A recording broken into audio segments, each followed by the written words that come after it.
Un saludo para nuestros lectores de revista Cronopio. Nos encontramos con el escritor José Guillermo Ángel, Memo Ángel, y con nuestro director Juan Manuel Zuluaga. Espero pues que sea de su total agrado este encuentro con tan distinguido y tan reconocido escritor antioqueño. Juan Manuel. Bueno, un placer estar acá con ustedes, con Memo y con Juan Andrés Alzate, nuestro editor. Eh, pues Memo lo conocemos mucho en Colombia y en Medellín. Las personas que no lo conozcan afuera, Memo Ángel nació en Medellín en 1954, es un escritor antioqueño, de origen judío sefardí. Si no estoy mal, Memo, me corriges, eres hijo de inmigrantes argelinos que llegaron a Colombia. Y es periodista egresado de la Universidad Pontificia Bolivariana. Fue invitado del programa de artistas en Berlín en 2005, una beca de creación literaria que le permitió vivir un año en la capital alemana dedicado a la escritura creativa, y es autor de una obra muy prolífica y grande, autor de las novelas Mesa de Judíos, todas las características de la tortuga, Entendimiento, la novela de Spinoza, Índele, La casa de las cebollas, Tanta gente, La mujer de Amejino, El aire que habita el tiempo, Aquí te traje el mar, Historia de unos viajeros y de las aguas vividas, Todas las salidas del tren y Alma de cactus. Obviamente que faltan muchas otras obras por mencionar. Queremos hacer pues esta conversación con Memo porque pues en cada edición estamos incluyendo una conversación con un artista o un escritor reconocido. Entonces diseñamos una serie de preguntas que hablan sobre, vamos a hablar sobre su obra, vamos a hablar sobre su contacto con la filosofía, su relación permanente con la docencia. Y bueno, entonces queremos empezar, Memo, pues saludándote. ¿Cómo estás, Memo? Perfecto. Memo, una pregunta que nos hemos hecho, Juan Andrés, a lo largo de toda esta semana es, ¿qué diferencia hay entre el Memo Ángel joven que escribió sus primeras novelas con aquel que escribió recientemente toda esa tetralogía de los elementos naturales, en el que hablas sobre la tierra, sobre el fuego, sobre el aire, y con Alma de cactus? ¿Qué diferencia hay entre esos dos Memos Ángeles? No, lo que pasa es que yo creo que la escritura permite muchas cosas. Primero, uno tiene un territorio literario y sobre ese territorio literario se hacen las grandes preguntas, pero al mismo tiempo tiene un territorio de divertimento. Y en ese territorio del divertimento a mí me ha gustado hacer novelas policíacas, novelas de vaqueros, pues ahora estoy terminando otra porque me divierte. Me gusta escribir humor. Entonces siempre hay esos dos aspectos en la mayoría de la gente que escribe, donde hay una obra donde de pronto uno entra con más fuerza y haciéndose grandes preguntas, y la otra que simplemente divertirse, me voy a divertir, ¿cierto? A mí, por ejemplo, me encantaría escribir una novela cursi de amor, eso debe ser interesante, hacer una cosa de esa, ¿cierto?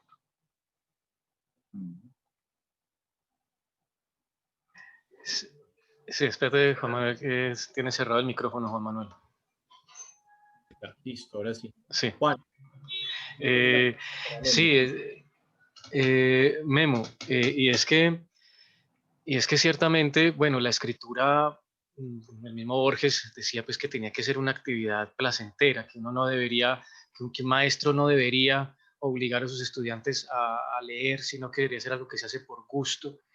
Y yo creo que eso es algo que los que hemos tenido la oportunidad de ser estudiantes tuyos, hemos visto que es algo que tú también manejas. Yo que también soy docente, pues uno piensa como en los modelos que uno tiene para seguir, en qué maestros han sido buenos maestros con uno. Y entonces yo me hago como esa pregunta también, Memo. Como docente, tienes en tus recuerdos algún o algunos maestros que te hayan marcado en tu manera de enseñar, o por qué no también pensemos en esto, ¿concebirías tu actividad intelectual por fuera de la labor del maestro? Yo creo que uno de todas maneras está marcado por alguien, necesariamente está marcado por alguien que es el que le abrió el camino o el que lo llevó a uno a cuestionarse, o le permitió a uno que avanzara. Entonces yo tengo dos ahora en la cabeza, don Rómulo Naranjo, un hombre que sabía mucho de literatura y que dentro de todo el ruido que nosotros hacíamos en la clase, él seguía leyendo empecinado la Ilíada en voz alta y de repente paraba y decía: estoy en medio de un mercado persa, pero sigo leyendo la Ilíada. Entonces eso lo marca uno. Y este señor no se puso a poner con nadie, el que quiera oye, el que quiera. Y otro, don Daniel Escudero, que fue el que me incitó a leer, me regaló Crimen y Castigo y me dijo: léalo, bótelo, pero no me lo devuelva. ¿Cierto? Entonces uno lo van marcando. Ahora hay mucha gente que con la mano que le dan a uno, también tengo que agradecer, pues esto va a sonar muy edípico, pero mi mamá que creyó en mí, me hizo publicar cuentos y se movía. Entonces toda esa gente ayuda y son los que lo hacen a uno. O sea, una vez se pregunta si ese par de cuentos que mi mamá me hizo publicar, que no son buenos realmente, pero que no solo los hizo publicar, sino que los hizo ilustrar. Si ese par de cuentos no aparecen, a lo mejor yo no hubiera seguido escribiendo. Entonces, mire, uno empieza con cositas malas, de medio pelo, pero con alguien que cree en uno, ¿cierto? Ah, le gusta esto, entonces haga esto, entonces. Y eso es importantísimo en la actividad pues, literaria, ¿no? Creo yo, de buscar como el Sí, estímulo sí, y de claro. alguna manera el Memo Ángel joven pervive aquí por lo que estás diciendo, ¿no? Pervive en esas motivaciones que me imagino que te llevan a seguir escribiendo hasta el día de hoy, ¿no? Memo, bueno, hablando de toda esa formación, tengo entendido que viviste en Israel y me gustaría saber cómo fue tu experiencia de vivir en Israel y esa estadía, de qué manera influyó en la construcción de toda tu obra, de toda tu filosofía. Cuéntanos A un ver, poco. uno se va moviendo por el mundo y va viendo espacios diferentes, aprender lenguas diferentes, verse en situación de ser de la tierra en su totalidad. Entonces ahí es cuando eso es la importancia de no estar en otro lugar, de viajar, y no solamente la experiencia israelí, sino también la experiencia, yo he vivido en España, en Argentina, en Francia, en Alemania, y todo eso le va dando a uno datos, simplemente le va dando a uno datos, y uno se convierte en un peatón curioso. O sea, Charles Baudelaire hablaba del flaner, y cuando uno está en otro lugar, uno se vuelve un flaner, uno sale a lolearse la ciudad, a lolearse los personajes de la ciudad, a comer cosas distintas, a integrarse a ciertos grupos, incluso a sentir el rechazo, porque eso es importante. Saber uno que somos fragmentos en movimiento, que no todo es bueno, pero en ese subir y bajar, en ese enfrentar lenguas distintas, uno se va volviendo alguien ya con una identidad, porque a mí uno termina haciéndose reconocer por la identidad que tiene, que yo creo que es lo más importante, porque cuando uno baja la cabeza inmediatamente pierde la identidad. Ese es un problema cuando yo admito que el otro es superior a mí. No, yo simplemente he decidido andariego y ahí voy, si le gusta lo toma, si no, no ha pasado nada, no ha pasado nada, sigue su camino que yo voy por el mío, ¿cierto? Entonces todas esas experiencias son importantísimas, además que en todos esos mundos donde yo me he movido, como me ha faltado plata, entonces me he vuelto un gran lector. Leer no vale, pues para eso están las bibliotecas, va uno y se sienta a leer y lea, y aprende demasiado y se vuelve uno canchero. Ahí aprendí yo a dibujar, a hacer caricaturas, a hacer cuadros, que es otra cosa que a mí me gusta, ¿cierto? Porque son formas de expresión, y son formas de expresión que son muy universales, porque la gente te respeta eso y uno va marcando su territorialidad con las cosas que va haciendo. Este señor hace dibujitos, este señor escribe, este señor eh, te mantiene riéndose, porque a mí me ha gustado mucho mantenerme de buen humor. Yo creo que el humor es una cosa completamente necesaria, pero no hay necesidad de buscarlo. Si está en uno, bienvenido, y si no, pues no lo busque porque se vuelve un neurótico, ¿cierto? Eso es cierto. Fernando González decía una cosa muy parecida a Ortega. Ortega dice que uno es uno y sus circunstancias, no, yo soy yo y mis circunstancias. Él decía que uno es más bien sus vivencias, y veo que aquí esto aplica mucho para usted. Sí, Y de sí. hecho lo que hemos estado pues mirando acá, y sí, no sé hasta dónde piensas, por ejemplo, que uno pueda separar la obra del autor pues la obra de la vida del autor, que es algo que se discute mucho, o en nuestro caso, pues como colegas filósofos, y perdóneme que me equipare aquí como colega, a uno también lo marcan, así como lo marcan ciertas circunstancias, uno también lo marcan ciertos problemas, ciertos intereses. No me atrevo a preguntarle como con qué a qué corriente se adscribe, porque yo sé que eso que lo clasifican a uno, para muchos filósofos es ofensivo, pero sería para mí muy interesante saber qué tipo de problemas filosóficos son los que lo han marcado, los que los que lo conmueven. Porque no, mira, ya no conoce pues tu gusto por ciertos filósofos. Sería bueno como conocer un poquito de eso también, ¿no? Están las vivencias, pero están también los problemas que te mueven. Sí, yo creo que ahí, o a mí al menos, me gusta meterme en tres problemas, que le daría un carácter de pronto de un poquito de pensamiento profundo. Primero, que cada uno tiene el pasado que quiere, lo escoge.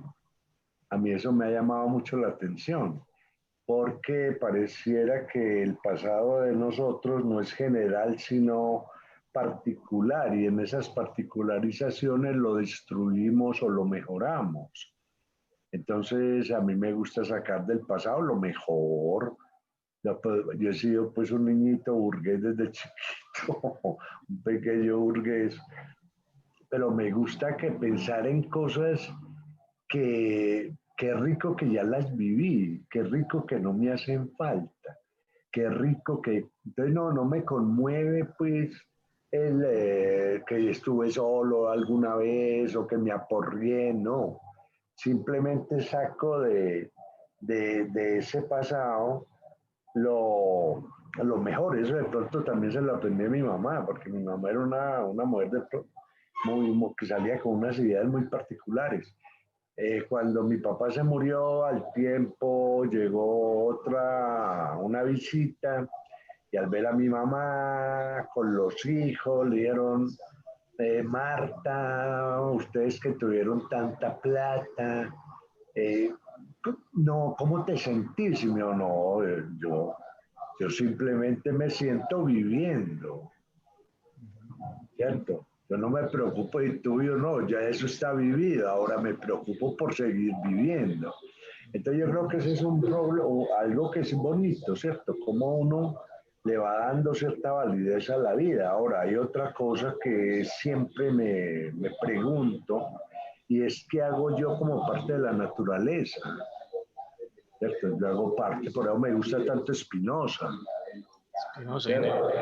Por y ejemplo, ahora que por aquí por la calle pasa alguien vendiendo aguacates y todo eso, sí. ¿cierto? Es como se manifiesta la naturaleza en todo, y como cada uno, el árbol, el pez, el gusanito, el pajarito, el agua, todo es una conexión permanente.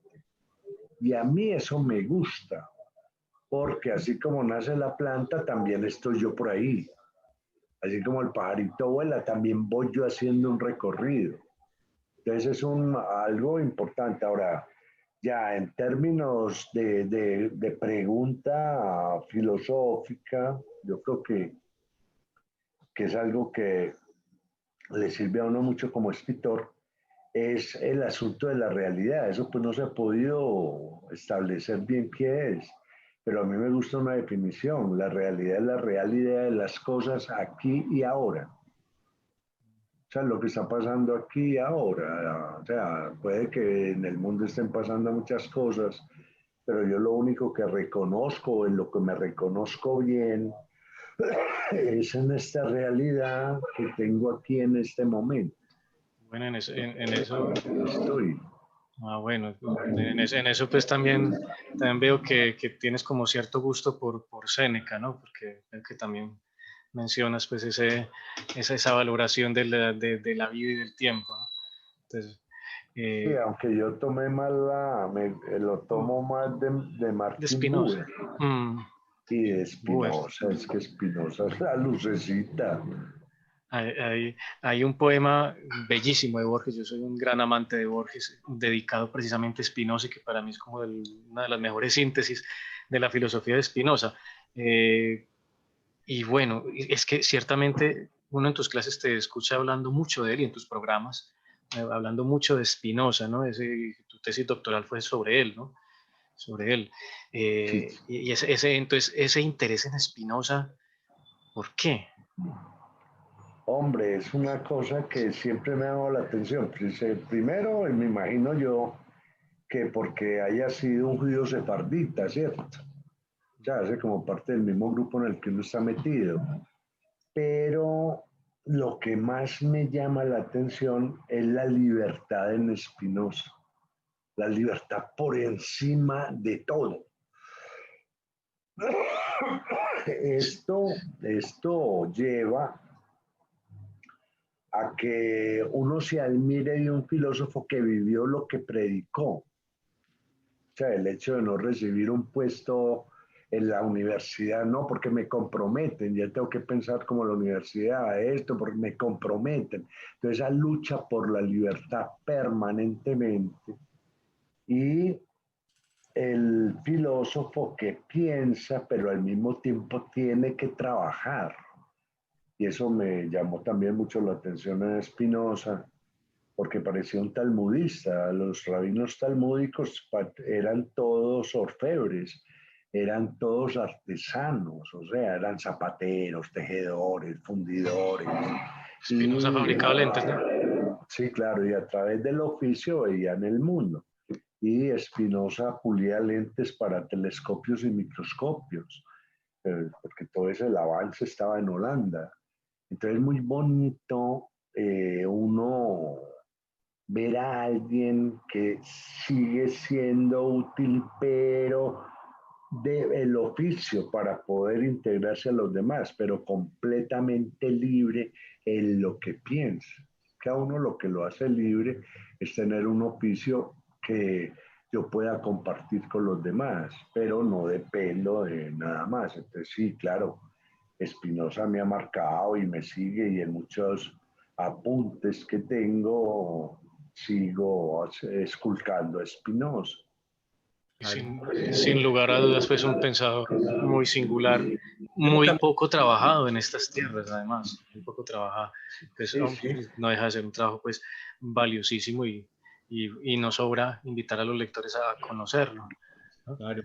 Sí, Cambiando de tema, Juan, para sí. preguntarle a Memo, Memo, hablando de Medellín un poco, ¿qué es para Memo el escribir desde Medellín, desde la provincia, y cuál es tu opinión del centralismo bogotano en relación con la literatura colombiana? O sea, hablemos un poco A de eso. ver, hombre, la literatura en todas partes ha sido una rosca, en todas partes.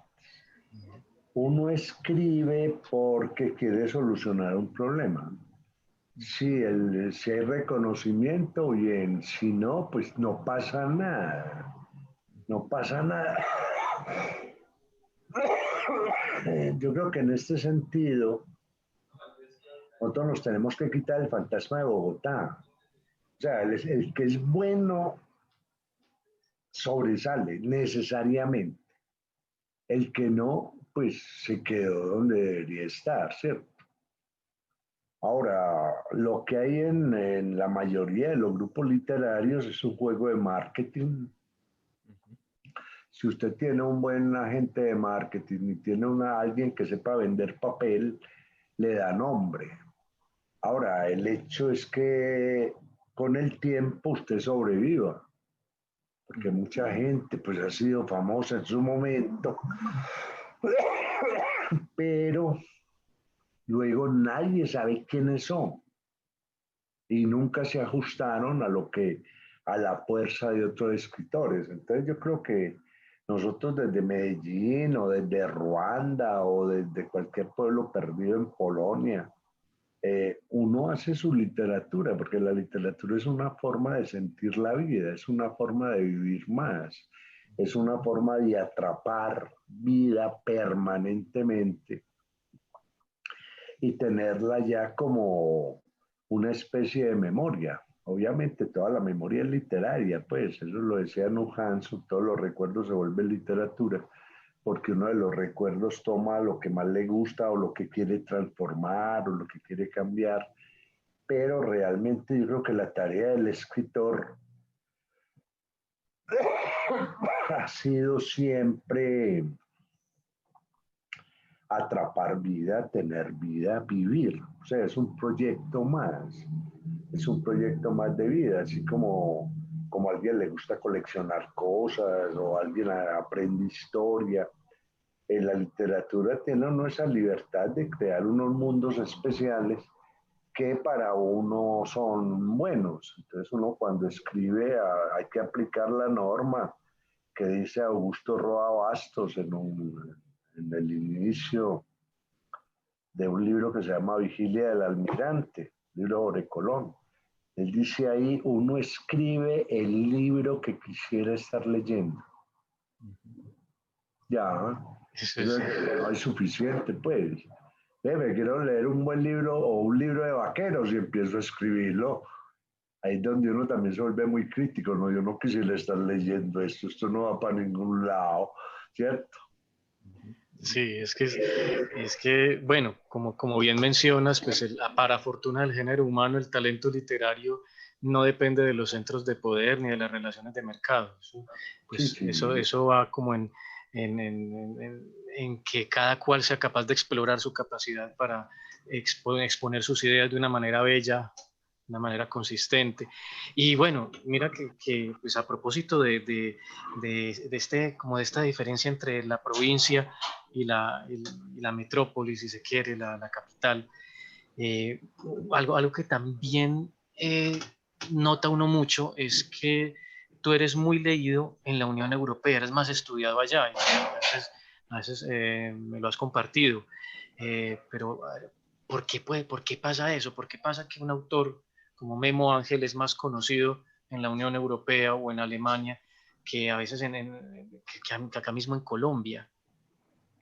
A ver, hombre, eso se da es por la territorialidad. De pronto a los alemanes les interesa mucho una literatura judía que no habla del holocausto. Eso les llama la atención, ¿cierto? Que se está dando de otra manera, que está planteando otras historias.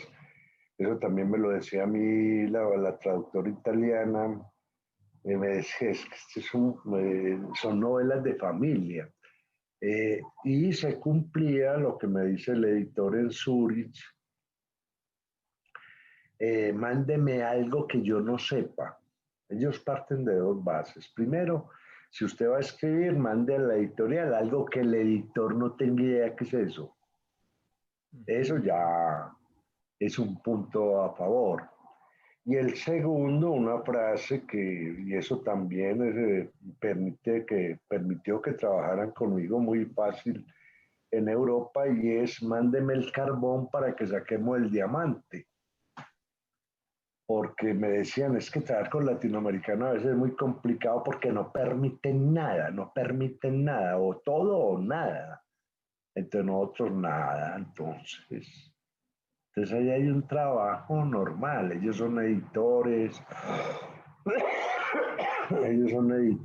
son traductores, y tienen mucho oficio y ahora lo que quieren es que lo que uno escriba salga muy bueno. Eso es lo que quieren ellos. Por eso en la escritura de uno, está la historia, pero también está el buen editor, está el buen impresor, ahí hay un montón de gente involucrada en eso que uno hace, ¿cierto? Y de pronto lo que nos falta en Medellín, donde los editores son muy pocos, la, el silencio de los medios es inmenso, lo que no sucede en esos lugares.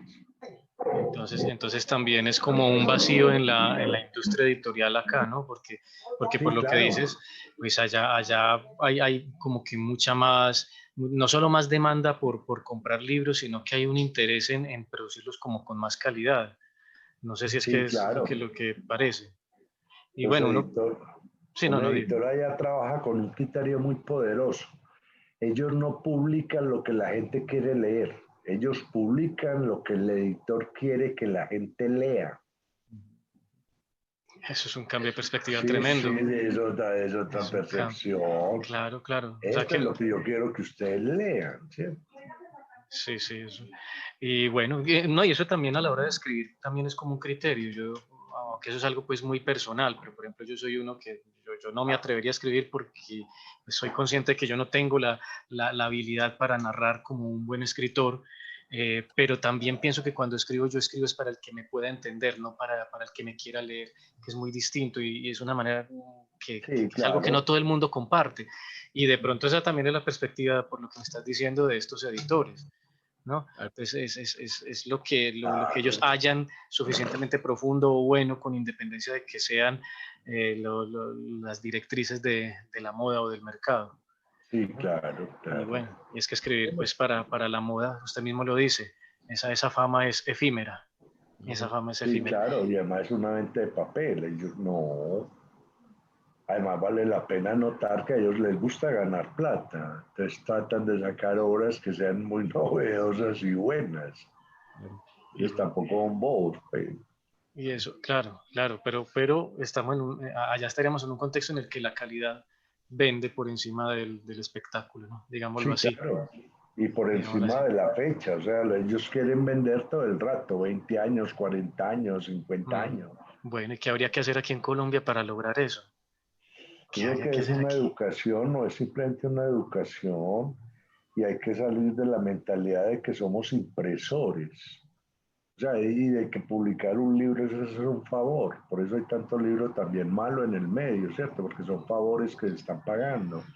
Entonces no se Mm. trata de favores, sino que esto es una industria como tal, es una industria cultural. Y aparece un montón de gente que ya va teniendo criterio, de pronto, de cómo es que esto se hace, pero todavía somos provincia, pues estamos pensando de manera provinciana, incluida Bogotá, oh, que es más provinciana que todas.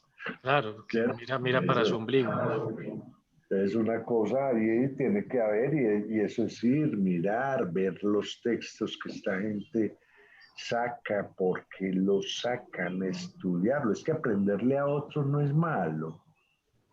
La tarea es aprender, pero es que cuando uno aquí quiere ser original en todo, ¿cierto? Por ahí alguien me decía, hombre, yo he escrito 6 novelas y no me he leído ni un solo libro, ni porque son muy malas, Sí, bastante malas. sí, Pues como, uno también es fruto de profesores, pero también de autores, ¿cierto? claro. Autores que lo marcan a uno, que lo ponen a volar. Sí, yo le Y digo a desde ese mis, punto de vista está uno es lectura de otros, pues eso es lo que decía George Steiner. No hacemos sino repetir el mismo libro porque el otro nos influencia de tal manera que lo repetimos, simplemente cambiando escenarios, cambiando temporalidades y agregando 2 o 3 florecitas nuevas en un jardín que es inmenso, ¿cierto? sí, es que y eso es muy cierto. El mismo Voltaire hace casi 200 años, un poco más de 200, decía que el afán de decir cosas nuevas ha hecho decir muchas estupideces, y si nos vamos para atrás, seguramente también pasó. Lo que pasa es que no Sí, tenían sí, tanta claro. publicidad como ahora. Yo mismo le digo a mis estudiantes que uno es lo que tiene en su cabeza, uno es lo que lee y lo que tiene en su cabeza. O sea, los que dicen que todo está en Google, o cuando no había Google, que todo está en los libros. No, los libros no se leen solos y Google no se entiende solo. Uno es lo que tiene en Sí, su claro. cabeza. Y eso es cierto. Y yo creo que por ese lado es como por donde hay que empezar a hacer el cambio acá en nuestra sociedad. Bueno, de nuevo, sean bienvenidos nuestros lectores. Estamos en la segunda parte de la entrevista con José Guillermo Ángel, Memo Ángel. Juan Manuel, continúa tú, por favor. Sí, Memo, yo me encuentro pues lejos de Colombia, vivo en Missouri, y una manera de acompañarnos en medio de estas soledades del medio oeste es escuchar tu programa La Otra Historia. Pues el programa se ha convertido casi pues que en un hito de la radio antioqueña, tiene mucha audiencia que escucha pues como todas sus reflexiones, y me gustaría hablar sobre este programa, cómo surgió la idea de producir este programa y cómo es el proceso de creación semanal pues, para sacarlo al aire. Me gustaría que habláramos de A ver, esta hombre, situación este es también. yo creo que es un programa que es muy honesto. A mí cuando me propusieron hacer un programa, dije, yo no tengo tiempo de hacer guiones. Si quiere, conversamos y arriesguese a una conversación. Y empecemos a conversar de lo que quiera.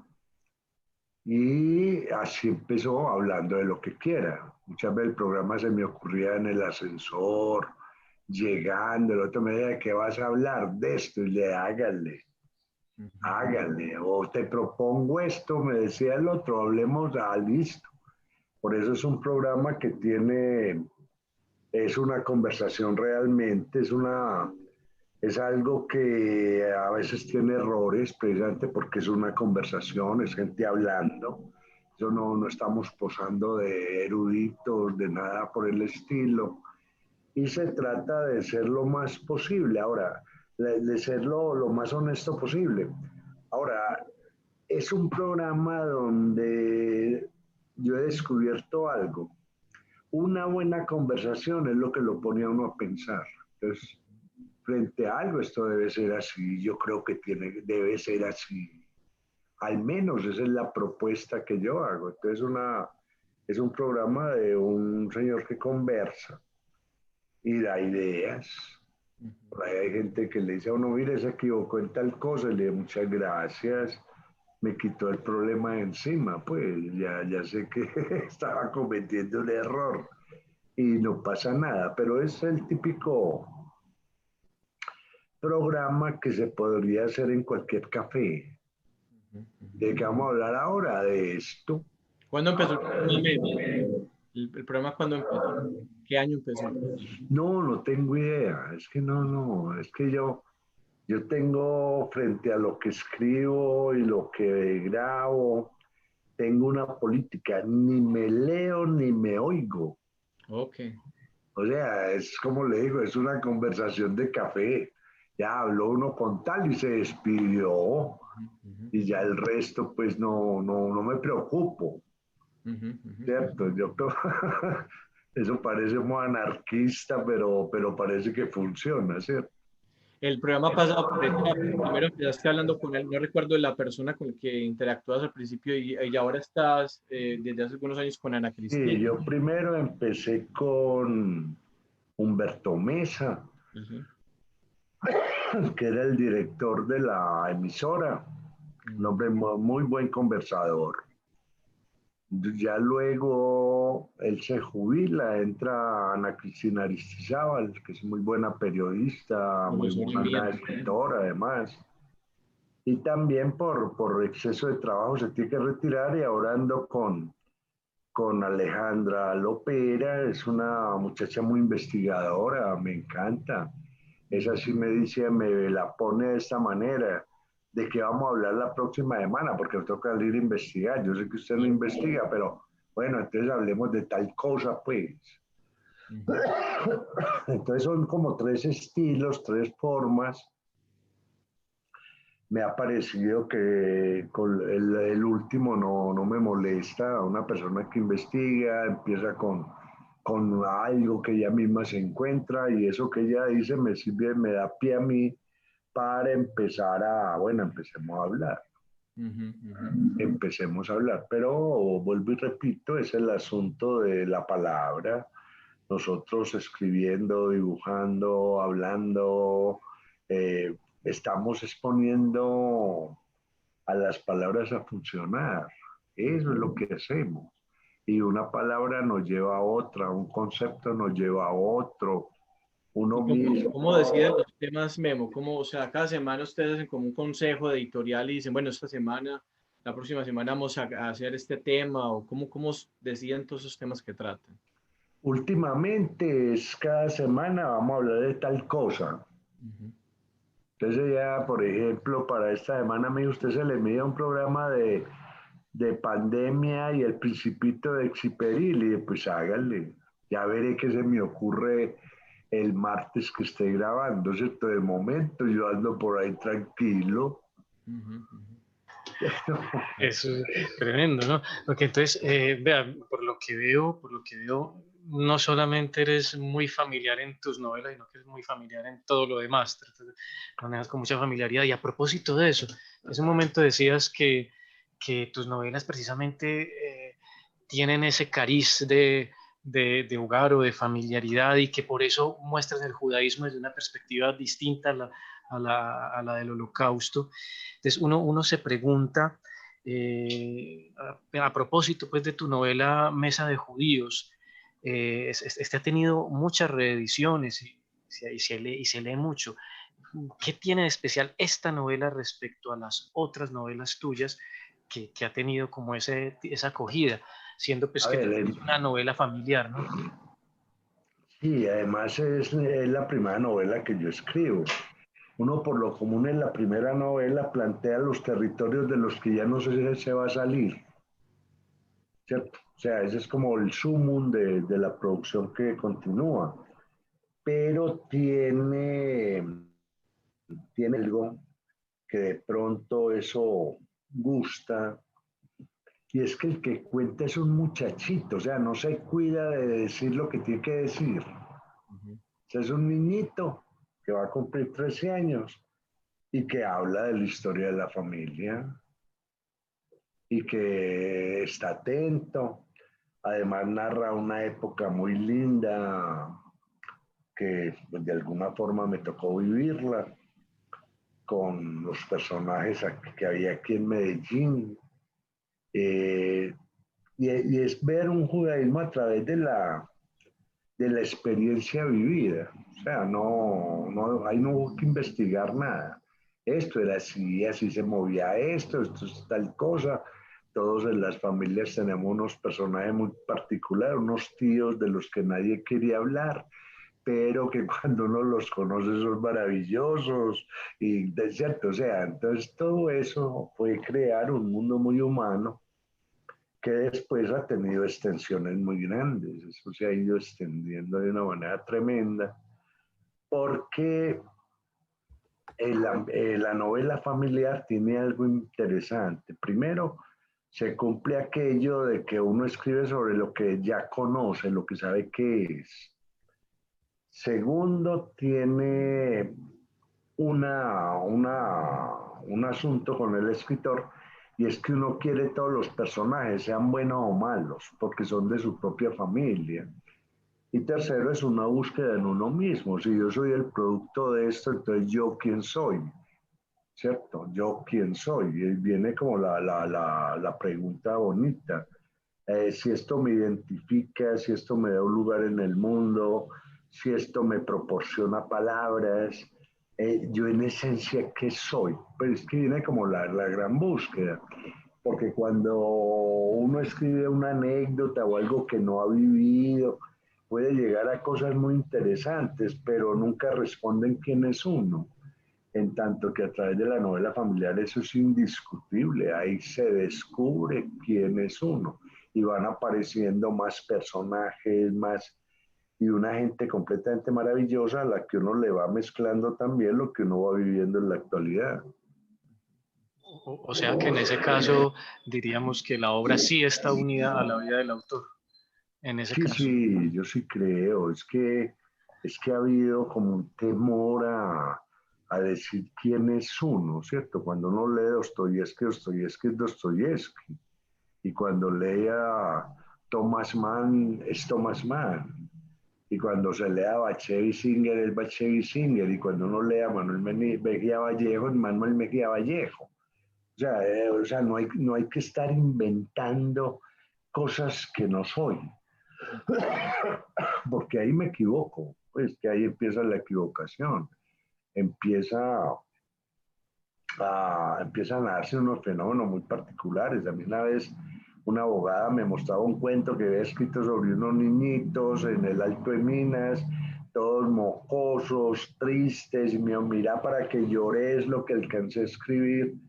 Y yo me leí la angustia de esos niños, y le dije, ¿usted sí conoce a esos niños? Porque ahí sentaditos moqueando podían estar burlándose de usted. Ve, mira cómo nos miran, mira esa, y moquean y siguen. O sea, es que uno no puede inventar lo que uno no ha vivido. Bueno, sí, sí, Por eso, por eso uno se mete en los espacios que más o menos conoce. Entonces alguien me pregunta a mí, bueno, pero ¿por qué escribes novelas de vaqueros y vos nunca has sido vaquero? Ah, sí, pues que la familia mía tenía una fábrica de blue jeans y ahí le metían novelas de vaqueros a todos los blue jeans en el bolsillo de atrás para poderlos vender y me los leí todos. Y cuando yo era chiquito yo creí que era vaquero y ¿cierto? Entonces todo eso lo traigo. Y cuando yo escribo la novela policíaca de un personaje que se llama Rambert. ¿Quién es Rambert? La España que yo conozco, la España por donde me he movido, con todas las cosas raras y locas que eso tiene, ¿cierto? Pero es que yo, ¿por qué se va uno a escapar de la novela? En ese sentido, los norteamericanos han sido muy claros con eso. Por eso uno lee a los norteamericanos y lee la época de Norteamérica en que se está dando la novela, porque es que se dan en esa espacialidad. Ahora hay ciencia ficción, hay otras cosas, pero de alguna manera uno no tiene por qué estar inventando nada. Uno puede fabular lo que ha vivido. Eso es otra cosa. Volverlo una fábula, volverlo una cosa de aventuras. Pero por donde voy no me pierdo, porque ese soy yo con lo que me ha pasado. Volvemos a lo de Ortega y Gasset, yo y mis circunstancias. O sea, hay unas circunstancias afuera que me van marcando. Ahora yo las interpreto como quiera y les doy el color que quiero, ¿cierto? Sí, es que ciertamente a la literatura no se le puede pedir lo que la literatura no es. La literatura no es la historia como ciencia, ni es la ciencia, ni es la filosofía. El terreno de la Sí, literatura es el terreno de lo posible y por eso la literatura tiene esa capacidad como de complementar todos esos otros ámbitos donde está lo exacto, donde claro, está lo que ya fue. ¿Cierto? Y creo que ese es el poder de la literatura. Y en buena medida claro. es cierto, es muy cierto lo que Que dices. por ejemplo a mí me encanta escribir sobre el Caribe, primero porque me he movido mucho por el Caribe. Yo iba a ser rico, yo vendí ron, yo hice de todo, bueno, que no ha pasado. Me conozco muy bien ese territorio y segundo me di cuenta de que Medellín está en el Caribe, simplemente que en la parte Sí, de arriba de la montaña. Eso es sí. todo. Si yo bajo a 40 minutos, estoy en pleno Caribe en Santa Fe de O sea, Antioquia. un judío tropical. Exacto. Que además es el territorio del que hablo cuando escribo las novelas, que en el mundo de la literatura judía se encuentran con una literatura sefardita en el Caribe, entre gente del Caribe y el trópico. Y eso Eso, ya es otra gente. y claro, eso marca una forma de ser muy distinta a la que uno esperaría pues, de Juan, estas una personas. pregunta. Juan Manuel. Sí, una pregunta que siempre le he querido hacer a Memo es, hombre Memo, ¿qué escritores antioqueños, los lectores jóvenes que apenas están empezando en este trasegar pues, como de las letras, deberían leer y estudiar? ¿Qué autores le recomienda a esos autores jóvenes que están empezando o a escribir o a disfrutar la literatura? A ver, aquí hay mucha gente buena, hombre. Primero hay un hombre que se llama Tomás González, que yo creo que es el más antioqueño de todos por lo que plantea. ¿Cierto? Si uno habla de Carrasquilla como abuelo, de Manuel como papá, el hijo sería Tomás González. Porque además de que... Tomás González, sobrino de Fernando González, ¿cierto? Sí, claro, además de que él plantea un territorio muy importante con gente de Envigado. Entonces, para mí, por el estilo y la prosa y la sencillez con la que escribe y el humor que tiene, me gusta mucho Reinaldo Espitaleta por la forma en cómo maneja los barrios y el asunto del barrio y la gente del barrio, porque él domina esos espacios, ¿cierto? Y van apareciendo otros como Saula Álvarez, que se dedica a cosas muy pequeñitas, o mujeres como la misma Ana Cristina Aristizábal, pues muy dedicada al mundo de Medellín y Antioquia, o Emperatriz Muñoz Pérez. Bueno, es que uno empieza a mirar y ve los logros de Héctor Abad. O sea, hay demasiada gente para empezar y es una cosa que es muy buena, porque ahora que hablamos de la provincia y eso, yo creo que la ciudad que más novelistas tiene en Colombia es Medellín, y más cuentistas y más gente trabajando la literatura, ¿cierto? Incluso más que Bogotá. Sí, mucho más que Bogotá. Eso lo ve uno en los talleres literarios, en la cantidad de médicos escribiendo, por ejemplo. Eh, Emilio Restrepo, Carlos Alberto Velázquez, un escritor que ha motivado mucho a la juventud aquí, que se llama Luis Fernando Macías, y él mismo escribe cosas pues muy bonitas, ¿cierto? Entonces sí, uno, si le... Ahora, yo recomiendo a los que son de mi gusto, ¿cierto? A mí me gusta leer a Tomás González, me gusta leer a Reinaldo. Uno ya empieza pues a su propio gusto, pero yo no desconozco los otros que hay, ni la gente que está produciendo, que es bastante buena. Ahora, el asunto es que en estas tierras uno cae en el pecado de que tiene que ser el mejor. Tengo una experiencia en Alemania muy bonita, cuando ya más o menos hablaba el alemán, entré a una librería y le pregunté al librero, por favor, recomiéndeme un escritor, recomiéndeme para usted que es el mejor escritor alemán. Y me dijo, ¿el mejor en qué? Aquí hay muchos mejores, dígame el mejor en qué. Y eso pues ahí sí me puso a pensar, porque sé que hay gente muy buena para narrar la ciudad, hay gente muy buena para escribir sobre animales, hay gente muy buena. Entonces ese problema de tener que ser el mejor nos ha matado mucho. Eso Fernando González en un libro que se llama Mi compadre lo tenía claro, solamente en un país de mediocres se dan los mejores. Cuando el país de la gente es buena, se da mucha gente buena. Y, y es- y bueno, y pues ya que estamos terminando la entrevista, pues volvamos al comienzo. A ver, te habíamos preguntado como por tus maestros, te habíamos preguntado por tu juventud como escritor. Y bueno, cómo fue tu infancia y cómo fue tu relación con tu familia? O sea, ¿qué papel juega tu familia? Ya que vemos que es como tan importante en tu obra esa figura de la familia. ¿Qué papel juega ese contexto familiar en, en, en lo que eres ahora, en el tipo de escritor y de intelectual que eres ahora? Sí, ahí hay un efecto muy particular.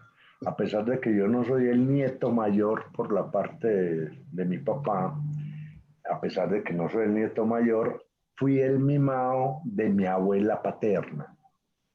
El mimado, simplemente. O sea, y esto me hizo estar siempre, como siempre me invitaba, me llevaba a viajar, de todo, a estar oyendo. Oiga, oiga, oiga. Además, mi abuela era una gran jugadora de tute y yo cada tanto decía, ¿dónde están jugando? Porque yo voy a ir y si va ganando, ya me da parte de la ganancia y me voy para cine. Entonces iba a verlas jugar mientras tomaba el algo, etcétera, y oiga, y oiga. Entonces yo soy fruto prácticamente de las historias que contaba mi abuela materna con las amigas y que después también logré con algunas hermanas de mi mamá oyendo. O sea, yo no soy el niño lector, soy el niño oyente. Oiga historias de la familia y como ya era de confianza, le pierden a uno la vergüenza y métalo, déjelo que oiga, ¿cierto? Y Es que, eso yo creo que me marcó demasiado y fuera de eso ya la vida comunitaria y ya en la universidad me volví por lector, pero en la universidad, no antes. Yo antes era oídor. de moverme por Guayaquil en los almacenes de mis tíos, de visitar amigos de mis tíos, de ir a cobrar, de moverme, que bueno, de dominar el mundo de la venta de electrodomésticos. Y eso también lo lleva a uno a conocer y a ver lo que no está. Pero bueno, es que al fin y al cabo la literatura nació de esa manera, ¿no? Nació en la oralidad. Nació Sí, en la sí, oralidad, sí nació, sí, o sea, claro. eso de alguna manera es una invención. Nosotros los maestros a veces tenemos, especialmente los que trabajamos en colegios, no, a veces creemos que un estudiante solo aprende a leer leyendo libros. Sí, es verdad que es importante leer, pero también es importante escuchar, como usted está diciendo, escuchar, Sí, sí, porque claro, la lectura es la comprensión claro. de proposiciones, eso es la lectura. Y esa es una forma de haber incursionado, o sea, de alguna manera sí habías incursionado en la literatura sin quererlo. Bueno, ya una última pregunta pues, que tengo por acá es, bueno, vos sos una persona en lo local, una persona muy mediática y seguramente recibís pues muchos comentarios, muchos elogios. También me gustaría saber cómo gestionas el tema de las redes sociales. Eh, cómo manejas el tema de redes sociales. Si alguien te escribe, por ejemplo, en alguna caricatura que publicas en Facebook o en Twitter, tú le respondes. ¿Cómo es esa interacción con los lectores o con los seguidores que tienes en las redes sociales? Yo ahí soy otro irresponsable, pues. Yo llego, meto unos dibujos, pego algunas cosas que me envían y me desconecto del todo. Yo Ujú. no respondo, no hay nada. Yo ahí juego. Soy como un perrito de esos que salen a orinar a marcar el territorio. Entonces salen, orinan aquí, chiches y ya. Entonces yo entro, dejo mi caricatura, dejo dos o tres cosas que me parecieron interesantes y adiós, Ujú. adiós. ¿No te interesa interactuar con los seguidores que tenés en las redes No, sociales? yo Ah, no, pues muy rara vez. ujú. Porque me parece, y eso porque tenga tiempo, pero yo prefiero, Preferís yo como entro a la red dos o tres veces al día, veo a la carrera, reparto lo que me parece y me voy. Preferís el diálogo personal, ¿no?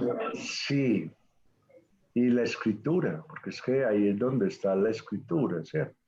O sea, hay que escribir todos los días, hay que pintar algo todos los días, más las investigaciones que uno hace para las clases, pero no depender de la red porque también estás trabajando para un gran escenario que no sabes si está lleno o está vacío.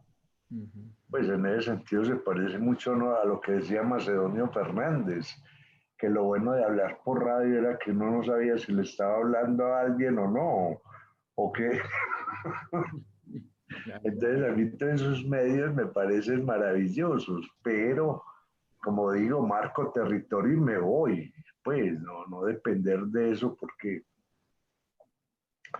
yo veo que o si alguien lo, llega uno, no llega, pero ¿cómo llega? Y además con la gran pregunta, ¿está llegando allá para qué? ¿Para qué?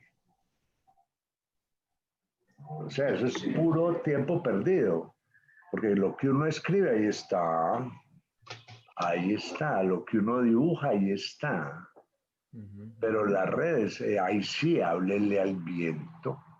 Sí, imagínese donde uno como escritor se pusiera a responderle a todos y cada uno de sus lectores, todas y cada una de sus dudas. Sería maravilloso, pero no hay vida humana que pueda hacer eso. No, y fuera de eso, la tarea no es esa, pues. Sí. La tarea es como yo comprar una naranja y empezar a preguntarle al árbol por qué dio la naranja. A lo mejor el árbol es capaz de decirme, pero me lo hice una vez, dos, no. ¿Cierto? Es que es un asunto de libertad, o sea, estamos en el mundo dejando huellas. Pero ahora hay gente que ya se considera mesías, cosas por el estilo, pero no, yo en eso no creo. Yo no voy a salvar a nadie Tenemos un nuevo nombre para los influencers, ¿no? ¿Cierto? Sí, entonces es una cosa de locos. Pues. Y no te interesa ser un influencer. No, para pues nada. Ya, bueno, yo creo que ya desde una obra duradera, creo que eso es más influyente que lo mediático, lo del momento, lo baladí. Bueno, ya con esto pues vamos cerrando, ya hemos cerrado. Muchísimas gracias, muchísimas gracias, Memo, por tu amabilidad, por acompañarnos en esta ocasión. Esperamos seguir contando con tu ayuda. Tú has estado siempre con nosotros en la revista desde el comienzo. Sí, claro. Pues, siempre hemos sentido una gran admiración por vos y por tu obra. Y bueno, muchísimas gracias. 12 años, y recuerdo que presentamos en otra parte la revista con Memo. Imagina. Ya esto es una amistad de vieja data ya. Listo. Memo, gracias. Entonces, bueno, un abrazo, Memo, queridos. Gracias.